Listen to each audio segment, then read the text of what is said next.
Hey guys, welcome back to my YouTube channel. I've missed you guys so much. I just want to say thank you always for liking, subscribing, commenting, and just being open to learn more about everything involving race relations, racism, and just getting better. I believe that all of us, if we're being honest, a lot of us, majority of us, do want to help. We want to learn so we can get better. I'm learning too. I'm learning about other cultures, other ethnicities, other races, just so I can be a better ally, a better person, just to show people that I love them and I care about them. And I believe that that's why you're here.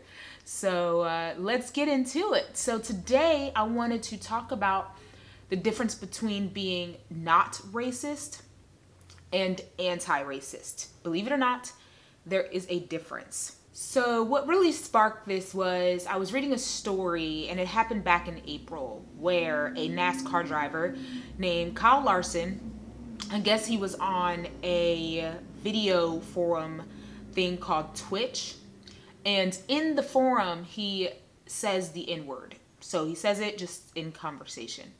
And he was dropped by his sponsors in NASCAR. He was dropped by his team. NASCAR suspended him indefinitely at the time, and they just took away his suspension. So if a team wants to pick him up, they can.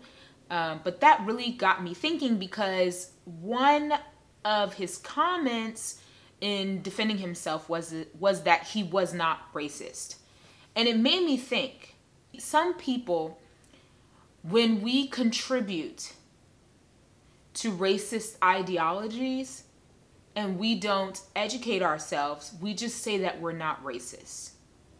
And I think we say that to save whatever we're trying to save. Like Kyle Larson, he obviously was trying to save face, but he says the N-word. So it also got questions going, like, so many people will say things that contribute to racist ideologies and implicit biases for Black people or to any race, but this is a channel, I'm Black, so to Black people, and then they'll say they're not racist. So it got me thinking, well, if that's not racist and saying the N-word's not racist, then what is racist, first of all? But that's not why we're here. We're here to talk about being not racist and being anti-racist. There's a difference. When people normally say that they're not racist, it's a way to try to save face. It's a way to try to defend yourself. A lot of times what happens after is you name someone of another race or ethnicity or culture or whatever, what have you, nationality, and say, well, I have a friend or a family or whomever that is insert that nationality, race, or culture or ethnicity. And so you say that usually follows, right? But we're not doing anything to educate ourselves as to why these ideologies are harmful. So being anti-racist, there are a few things. I think the main thing of being anti-racist is actively working to dismantle not only the bigger issue of racism, and I say the larger issue, I should say, to not only dismantle systemic racism, which is a larger scale issue that really goes beyond us, but also to educate ourselves on any racist ideologies that we may be perpetuating. Perfect example. We always use, when it comes to Black people, for some reason, we always use the father not being in the home as some sort of way to okay things like police brutality. Let's just say that. And so we'll say, you know, somebody will say, well, racism is wrong, racism is wrong. And it's like, well, the father needs to be in the home, okay? If we looked up that ideology, right, we would see that an unwed mother doesn't equal an absent father. And as I'm sure a lot of us know, a married couple or a father being in the home doesn't mean that the father is present. It doesn't mean that the father is in the home. It doesn't mean that that's a good home. There's plenty of homes unfortunately, that involve abuse. And both parents are married in the home. Just an example of how implicit ideologies are perpetuated. And education on those things is anti-racist. Looking those things up. Stop giving, if we stop trying to but or what about things. Learning, having empathy, being able to just care. So there's a couple things that I want to give you. If you're someone that says, look, I know that maybe I may have said, whether it be overt or covert racism, where I have perpetuated ideologies of racism. I've said this before, racism doesn't just live under a white hood. Racism is not just the KKK. Kyle Larson, what he said was racist. For him to say the N-word so freely or to just say it at all, that's racist. For times where we use things that literally have nothing to do with the situation. So how do we work to be anti-racist? What do we need to do to be anti-racist? First thing is education. Are we willing to learn about the history of, for instance, in this context, Black people in America? Are we willing to sit back and learn? You don't have to watch this channel. This is a channel that does try to teach on the history of Black people in America and different events and things that have taken place in our history, systemic oppression, stuff like that, that we can learn and have empathy for. There are also anti-racist training. There are organizations out there that have anti-racist training. There are things that we can educate within ourselves, books that we can read that will help us be anti-racist and stop perpetuating racist ideologies and not even knowing it. It's implicit. I know a lot of times these things are implicit biases. They are unconscious biases that we have, that we rattle off, that we don't even realize are harmful. Another thing is intentionality, right? And so being intentional about it, it's going to feel uncomfortable. We stray away from things because we don't want to hear it, but it's going to be uncomfortable. There are uncomfortable truths that I think we all need to open up and understand and read about when it comes to racism. There are uncomfortable truths.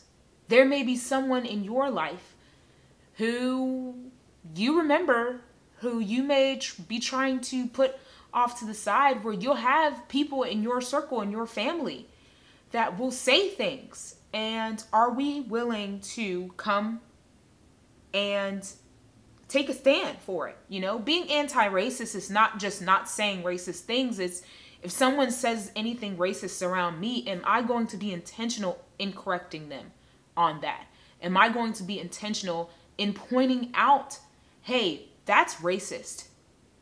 That's not, that's something that perpetuates the idea of, for in this instance, whatever involving Black people, like the father thing. Well, Black people don't have dads. I have been a person who has been on the receiving end of ideologies being perpetuated. I've been asked, do my kids have the same dad? I've been asked, am I even married to my husband?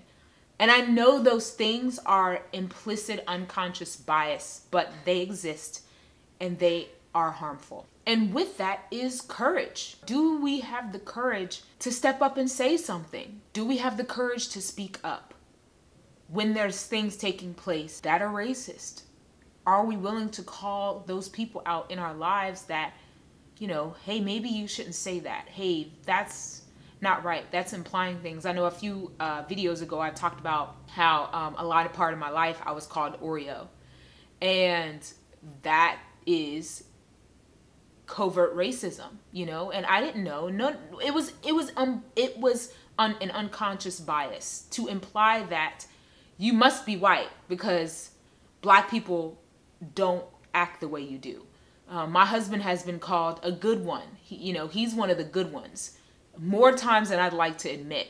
Even recently, where I've had to step in and be like, what are you implying when you say that he's a good one, you know? And those are harmful ideologies. It's like guilty until proven innocent kind of thing. Like my husband, like, and I am going to assume that you are a bad black person until you show me that you're not otherwise. And that's a bias, and that's an implicit bias, and that is a racist ideology that we continue to perpetuate. I think it's helpful to understand and remind that anti-racism, it's a verb, right? It's actively trying and being against racism. It's actively working to educate ourselves, actively working to educate ourselves on systemic racism, to educate ourselves on Jim Crow, to educate ourselves on the history, the 13th Amendment of black people in our country, educating ourselves on things like the Tuskegee syphilis experiment, on redlining, on things like that, to gain understanding as to why these things happen, why systemic racism does indeed exist. It's important for us to do that. So not being racist is just not good enough. Not being racist is like saying, well, I'm just not, in my mind, contributing to racism. Not being racist just isn't good enough. We have to be anti. We have to be actively working to dismantle racism in any way that we can. So I hope this video helped. I hope that you will continue to further your education on being anti-racist and us learning and growing together and just being better people. You guys are amazing. Thank you so much for always liking and subscribing and just being a part of this journey to where we can hopefully reach so many more people and people can be educated and not only just watch my videos, but read books and do things to actively work to be anti-racist in our nation today. I love you guys. Thank you so much. I'll see you next time. I pray you have an amazing, blessed, and fantastic week. Love you guys. Bye.